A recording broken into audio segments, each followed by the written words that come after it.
Okay. So, real quick, just make sure everybody's on the same page. Okay, look what I found. Yeah, up through 5.3. 5.4 we basically did, but I said I was just going to go through 5.3 on the quiz. Mm-hmm. Yep. So that's fine, Bobby. So we're quiz 5.5.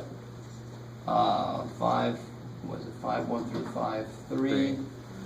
This is Wednesday, and of course, a week from this Wednesday. You changed already. Wait a week from the one Next Wednesday is the test. already? Wow. Dang. Chapter 5 and 6. You think? I always forget. Yes, that's right. That's right. My brain is like in two different places right now because I'm actually on the hiring committee for another math full-time faculty. So we're just going over schedules for interviews that are going to happen later. So my brain was sort of there. So yeah, next week is the last test. And then the week after that, Monday we do anything in chapter 6 we didn't get to. And maybe a little bit of chapter 8. And then that Wednesday is review for the final. Our final is at the absolute last time, if I remember correctly, for a final to exist. June 2nd, that Monday, 6:05 to 8:05 p.m. Oh my God. Yeah.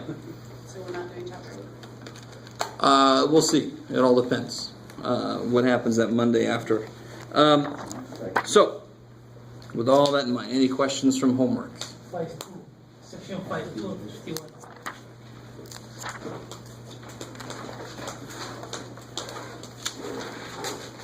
Oh, cool. I like I it. can't believe you're so close to the end of Put this bad boy up here. It doesn't feel as good. I know. To me, it still feels like we're haven't learned mid-semester. I'm sorry. It's just, no, it's just kind of like, I feel like, oh man, we just started to touch on all these cool things, and now it's kind of like it's already over. I think it's just because it says chapter 5. I know, we spend so much of our time on differentiation, but the equivalent chapter 2 for integration, we already went through in like a day and a half. You know what I'm saying? So we going so in depth through differentiation helps us condense a lot of stuff for integration. So we jump right into it. We barely learn any. We're going to learn something called substitution, new substitution today for integration, but we don't get into anywhere. Calc 2 is like the rules for integration. You know, like we already went through for the rules for differentiation, quotient rule and chain rule and all that stuff. Oh, okay. So you learn a lot more of the rules for integration in Calc 2. That's its main job. It's kind of like a scary look you just gave though about it. Is that bad? Oh, really? All right, let's look at this thing. So this is number 51 in section 5.2. So it says, list the following quantities in increasing order, from smallest to largest. For those who are playing at home, let me not destroy my phone. Okay. So what's something to notice? Why would and when I do these integrations that they give me, let me see, how can I ask this without giving anything away? What if I only go this far? Does anybody go that far? 0 to 3. Okay, good. 0 to 3. What's going to happen with B? What's kind of weird about that? It's negative. It's negative. So it's going to be negative area. The minute I go past 3,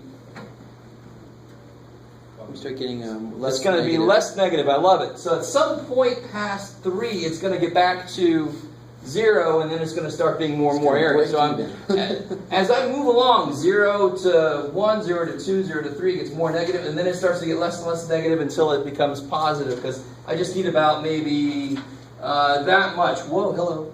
I mean about that much to fill that in. Does that kind of make sense? Those two areas together would cancel. So maybe up through 5 is almost 0. Or it looks like it's maybe a little bit past 0. How we doing so far? Does that make sense? Sort of. All right, so definitely 0 to 3 is going to be what? Compared to, well, we have a freaky one. There's f prime. at 1. All right, so f prime at 1. So that slope, I've got to estimate that and see where it fits in. But the rest of these are all integrals. So from 0 to 3 is going to be big negative. Right? The biggest negative I think I can get out of this thing. From 3 to 8, biggest positive. I love it. So see what I'm doing is I'm trying to figure out some extremes, and then I just have to worry about the ones in the middle. Right? Sort of like the way you do a jigsaw puzzle. So who have I left out here? So we got part B figured out. It's most negative. Part C is figured out. It's most positive. Wait, wouldn't D be? oh, okay, yeah. Wouldn't D be? Because it doesn't even take into account. BB what? Wouldn't D be bigger? Wait. No, B is going to be... So we don't include from what's already happened in the graph? From left all the way to right? Because you said... So this integral says from 0 to 3. Yeah. So that area is negative. Yeah. Cool. So you just discussed about how if we're talking about the whole thing, so 4 would still be negative, be less negative, correct? Once we go past 3? Sure, yeah. So when we take 3 to 8, we don't include that still? No. What does that specifically say? Part C says start where? At 3. At 3. So we don't take into this account. What part of this would take that into account? 0 to 8. 0 to 8. I love it. How we know so far? So it will assert what do we take into account? The most negative and the most positive? No. So 0 to 8 takes into account the whole damn picture. Yeah. Right, so that much area will cancel with about that much area roughly, just eyeballing it, right? Yeah, sort of. You guys still kind of with me? Yeah, still with you. Okay, so you got to consider the areas as you move along. That's what this whole thing is about. So we got B looks to be the most negative. We still got to worry about E though.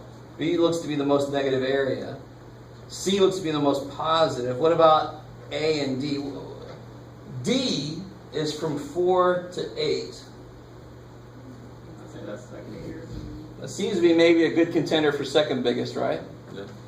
Because A is from 0 to 8. So the little bit that 4 to 8 leaves out is not very big positive area. Do you kind of see what I'm saying? Would that little area cancel with this? Probably. Hell no. So 0 to 8 is definitely less than 4 to 8.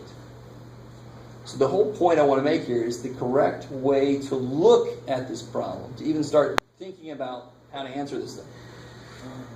Right? So that's the correct way to look at it. For the slope here, f prime of 1. This is the blah, blah, yeah, okay. So the slope, I got to estimate that. You can do that not too shabby here. Right? You can kind of go backwards and get a feel for what that slope is. Right, so you can kind of draw in your book if you want to. And you can get really specific because the area of this is roughly 1, 2, 3, and a little bit negative blocks. Right, you can fill a little bit of this in there, you can fill a little bit of this in there. So this is a little more than 3 negative blocks. You with me? Some of you guys are with me. You said from 0 to 3 was the most negative, right? Looks to be. Yeah, I haven't figured out where f prime fits in all this stuff. It's kind of weird. What's up? Well, it just kind of cracks me up a little bit though. We're in calculus, we're still guesstimating visually a little bit. That's the awesome thing. You got to realize, I mean, the further you get along, actually, the more you do that than you Really? think. Oh, hell yeah. I mean, that's the whole point. The whole point is really to understand the ideas to a point where you know when it's okay to estimate, and if you know when it's okay to estimate, you better know how to freaking estimate, or else you're screwed. Right. Yeah. So it's never going to go away. You're just going to learn better and better ways to estimate things. All right, is that enough to get you guys started on this problem? I mean, you got How do we most find of out prime of 1 again on that? What I would do is, I'm not going to draw on this thing, but just kind of got to estimate it. So I would look, if you draw this straight back, does it look like it goes straight through here and there? Yeah. So it looks like it's -1 slope, roughly. And -1 is definitely not as negative as -3 point something. So it's not okay. Yeah. So we're comparing the slope to area then? We're comparing the numerical values. Right, I don't think they... quantities. List the following quantities minus their units. Yeah, so just looking at the numbers. It's a really good point, though. Normally, you don't want to do that. Doesn't make any damn sense. Okay. Yeah. How do you do 34 from that same section? Oh, okay, cool. So, one of the most basic things, in fact, this is what integration is built on, is, of course, finding areas. 34? Yeah. So let me squeeze that dude in there. Pop. Okay. So the graph, blah, blah, blah, blah, blah, blah. Okay. So everything up here is a known geometric figure. And one thing I don't know if I've made a big enough point of, and I think it just came out last time, you guys seem to understand this. When I say integrate from 0 to 2, that means integrate between what two, where's the area? How would I shade that area in? From 0 to 2. Yeah, from the x-axis up to the function, right? That's what everything's built off of that x-axis. Good. So it'd be this triangle, so just find the area of the triangle. You know how wide it is, you know how tall it is. So this problem is geometry problem. But because because that thing is the semicircle there's is underneath, you subtract that then? That's going to be a negative area. I love it. Cool. If it is r squared, so how we can get negative? Whatever the value of r when it's squared equals it. Because what you are, how do I say this?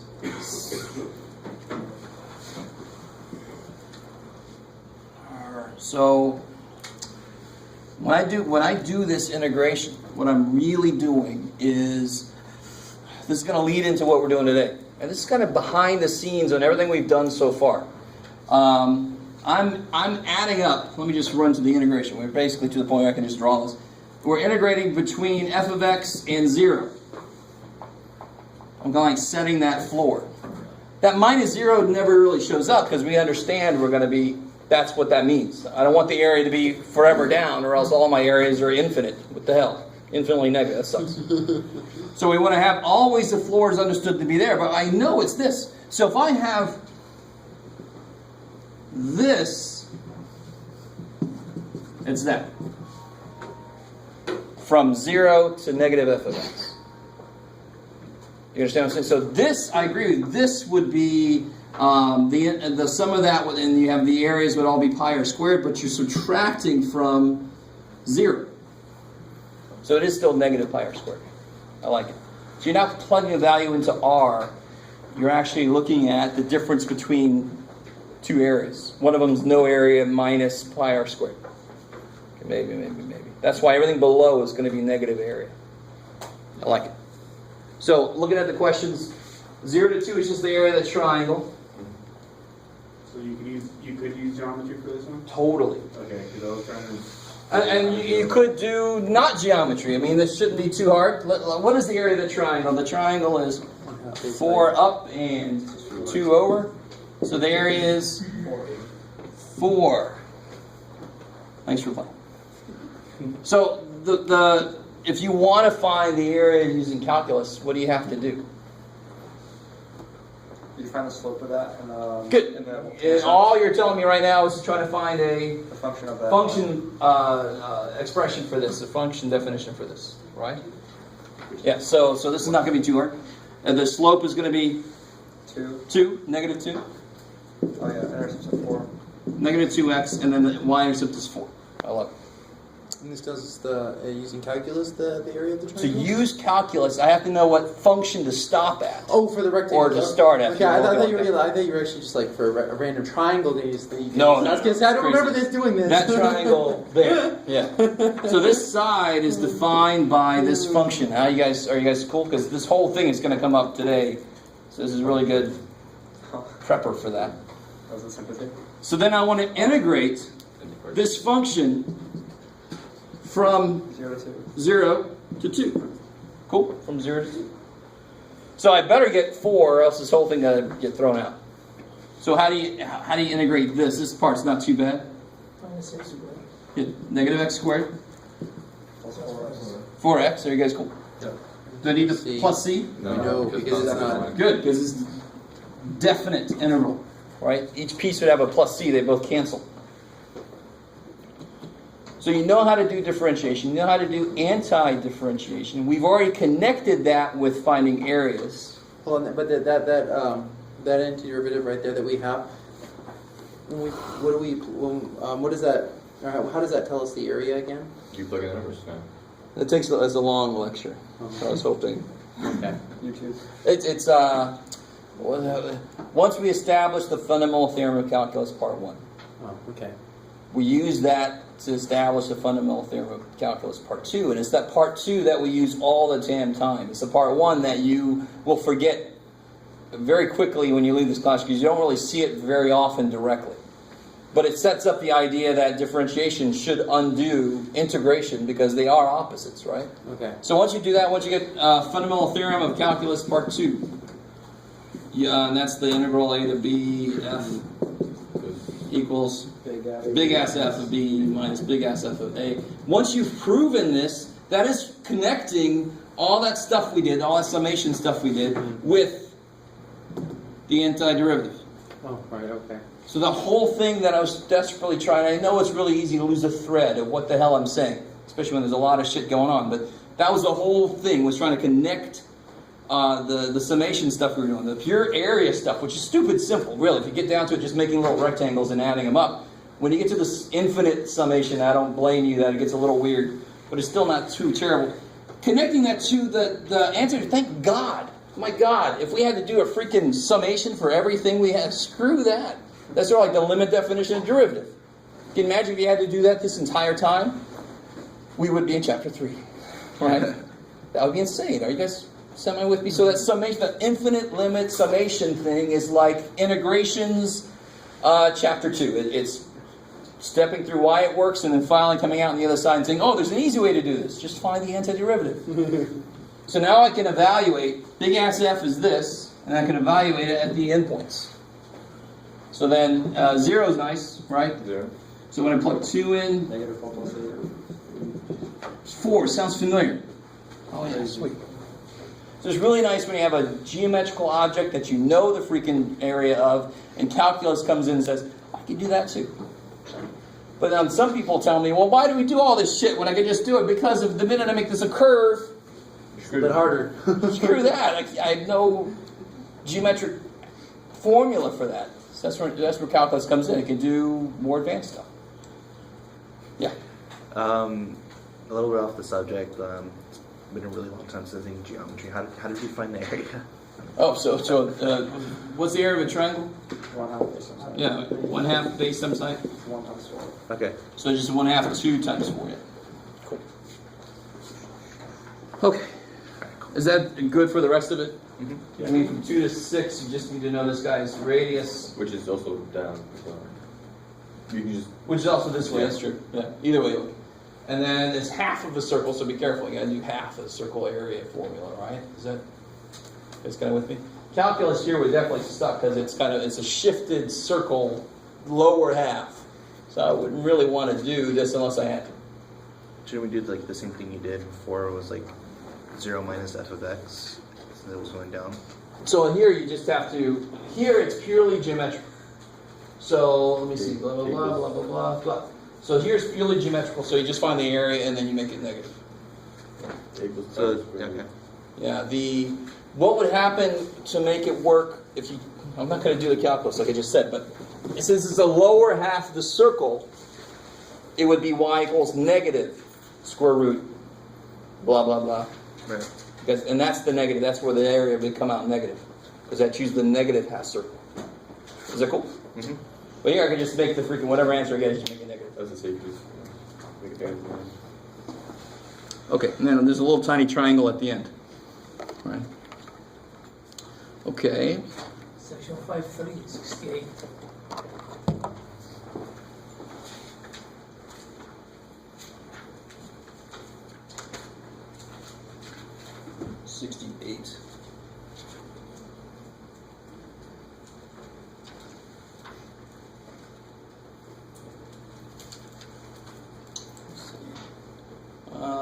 Screw it. I'll talk about what it says. So this one says, this is page 396. This one says, let g of x equal, where'd it go? There it is. Integral from 0 to x f of t dt. You use more. So don't worry, I'm going to work up here mostly. Blah, blah, blah, blah, blah, blah, blah. And f is this function that's shown. That's f. So this function is the area function under f as you move along the x-axis. How we doing? Sort of like that the same problem we did earlier as we were moving and we said this is negative, this is positive. And you can see what's happening here. At what values of x do the local max and min values of g occur? So this is nowhere near as hard as it might sound. Local maxes and mins. What can you tell me about those situations? Why are they where they are? It's a very strange question, but there's a very technical answer to that, and there's a very conceptual answer to that. For any function, why are the local... So for example, this is asking about the integral, but where are the maxes and mins just of f? No. Yeah, so what's true here, though? Derivative of 0. Derivative 0, I like it. But more basic, the slope is 0. Cool, those match up. The function does not go any higher past there, right? So this, I love it. You guys are like, wow, you really mean basic. But that is going to help us out. I don't want to take a derivative of a function I don't even have. True. Right? And there's actually two ways to look at this. I'm going to take us through the harder way, and then I'm going to take us through the easy way. Not like a teacher does. So whatever the function is that I'm talking about, at the max or the min, it's not going to be higher or lower than that anywhere around there. So if I'm talking about the area, where's the area stop accumulating and start decreasing? That must be a maximum, right? For the area function. So the area, as I move along, area is getting bigger and bigger and bigger until, of course, I get to 2, 1, here. 2, 2. Because the minute I move past there, isn't the area going to start to get smaller and smaller? Because now I'm adding negative area in. You with me? Now, and you can keep going, and you understand? So, of course, it's going to get less and less positive as I move along until I get to here, right? And then it's going to turn again. And now, can anybody tell me, why does that make sense? How should, if g of x is the integral of f is the derivative of g. Yes, go with it. If g is the integral of f must be the derivative of g. Are you guys with me? That's basically what the fundamental theorem of calculus part 1 says. G prime would be f of x, because that's a... Yes. So, if f is the derivative of g, the max and mins of g should happen when f is 0, like you told me earlier, right? Right. So that's why, of course, why it makes sense that I keep ending up at all these 0 locations. Correct. So the longer way, but the way that's actually a little bit better conceptually for you to understand integrals, is to look at it as you move. Area increases until it gets to here. Then it starts to decrease until it gets to here. You guys kind of with me? A little bit? Not at all. Okay. But the whole idea that when you were sketching graphs of f prime given f, the first thing you did was look to where it was max or min and put a 0. So this should be the derivative of g. So wherever the zeros are must be the locations of where it's horizontal. Right? And the fact that it changes sign tells you that must be a true max or a true min. Okay. How are we doing? So that's part A. Part B says, where does g attain its absolute max value? This is not nearly as difficult, and it's actually easier to think of if you're thinking about this whole thing from the beginning as areas. So where do you think is the absolute maximum? Because this is really tall, right? But it's just as wide as any of these. So this doesn't anywhere nearly subtract all of this, right? And this doesn't nearly fill all that in. So this is going to be really high. Then it's going to go down, but not back to 0. And then it's going to go back up, but not nearly as high as it was, because that doesn't fill that in. Some of you guys are with me. Some of you guys... say that again in English. So as I move, this is going to take away, but it's not going to take all of it away. And this is going to fill this back in, but it's not going to fill it all the way back in. So it's never going to get back up as high, as much area as it was right there. That must be the absolute maximum location. Correct. That was part B. On what intervals is G concave downward? I like it. So this, we just established, is the derivative of G. Right? Yes. And what's concave downward mean? There's a maximum. Concave downwards is like that. Concave down, yeah. Yes. It means it's like that. I like it. And it also means, of course, where G double prime is 0. Right? You guys kind of with me? So then you have a nice way to do that. If you just think about the derivative of this function, that's the second derivative of G. And where's the derivative of this function equal to 0? At 1, at 3, at 5. 7, Okay, maybe. I'm going to let you guys soak that in. It's actually kind of cool because there are two different ways you can look at this, and you have to actually use both ways a little bit to be able to finish this problem out. Part D says sketch the graph of G. So you guys can have fun. Bless you. And it's you don't have to be perfect. It's just an estimation. And one way to do it is to realize it's going to be a curve. Obviously at 0, the G of X is... How much area have I accumulated if I'm there? None. So G of X is 0. Then it increases. You can kind of guesstimate at 1 how much area that would be. At 2 would be the whole area under here. You can kind of guesstimate what that is. So you can give yourself 1, it's this. 2, it's this. 3, it's this. 4, it's this. You guys it's going to subtract a little bit off of here. You can make a little table of values and then just connect it with a curve. You know the interval of this is going to be curved. You just connect it with a nice curve. Okay, maybe. You guys are so excited. Okay. Anything else from homework? One from 5-1, number 19.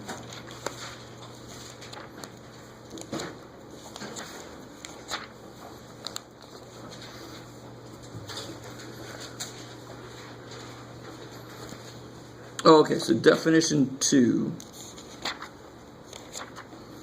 is that, okay, cool. So here they just want you to write an expression for the area using that limit and sum combination. So any area has got to have this as a part of it. What goes in here? So for any given function, I'm talking about some width. Yeah, there.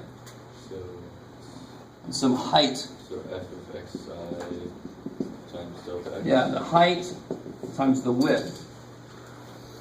Right, and of course then I want to let the number of rectangles I'm using, I want to let it go to infinity.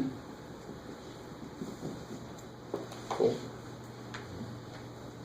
So now I just got to fill in the specifics for this problem. It says for number 19, it's got f of x is 2x over x squared plus 1. And I'm going from 1 to 3.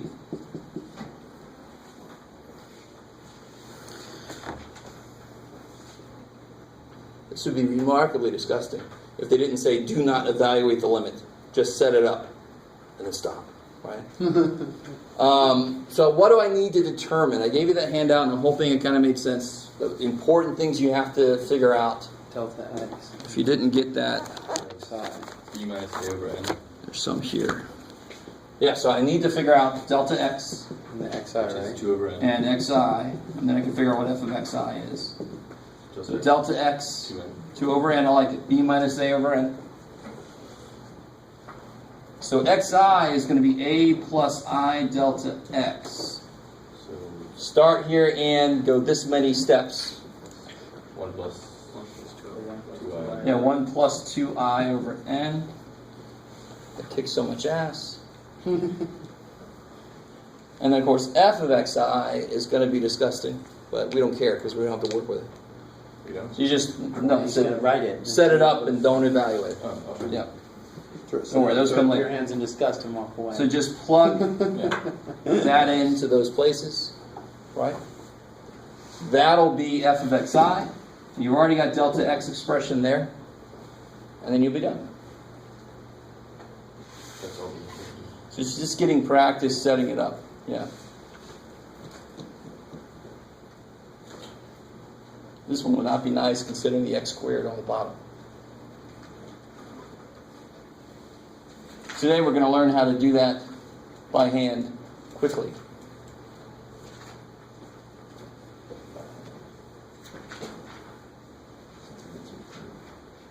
It looks so complicated, so that's just I know it does. But real quick, are you guys cool with that? I mean, that's really all they're asking. I don't know if maybe part of the problem was you weren't sure what they were asking, but they just wanted you to substitute in here all the parts you could figure out. Just throw them in there, you're done. They didn't say to evaluate it. But why does it make sense that integrating this should actually be easy? What's the derivative of the bottom? 2x. The top, right? Oh, So it came. There you go. It came from some function of this. So that was inside another function. That's why it would have a 2x. It would have been a chain rule, right? So today we're going to learn the integrals answer to chain rule. How do I undo a chain rule? Yeah, it is kind of awesome. Integration will always be more difficult because derivatives take whatever's there and just spits out something. Integrals must have certain things to work. So if I had up top 2x squared instead, that would be nowhere near as nice. You guys kind of understand what I'm saying? A little bit. But this is perfect because it's what's in there. It's got to be what the derivative of this is in there. That tells me I should be able to integrate that thing. That's the way we're going to get to. If the integral, that some piece that's stuck, is in the integral also, I should be able to do it. Because it's got everything it needs. Should be the operative word there. Yes. Yes, I always want to cover my S. In case there's something I'm forgetting. Is there anything else from homework? Yeah. For same section for 22, will we just go backwards as we did from 19? Yeah, in fact, I think we did number 22 last time. Okay, I was checking. Yeah, so there's actually a couple of different, there's actually an infinite number, but there's a couple of different main answers I could take. Okay. Yeah. So it's the reverse of that one, yeah. Anything else from homework? Okay. So I got a little handout here. Hopefully, yes. Like line paper? Yeah. So this is, you guys can work together on this. Maybe 2 or 3.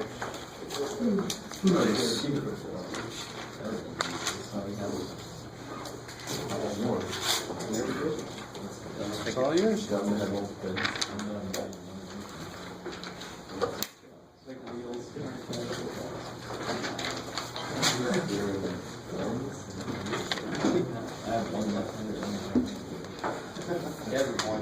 Thank you. It's like a test. I'm just kind of like had a little heart attack. Yeah. Sorry, this we gotta do it. We gotta be there. Well, I haven't even got in here, so I'm like, Indefinite integration. Shit. use my notes. Way to break it down.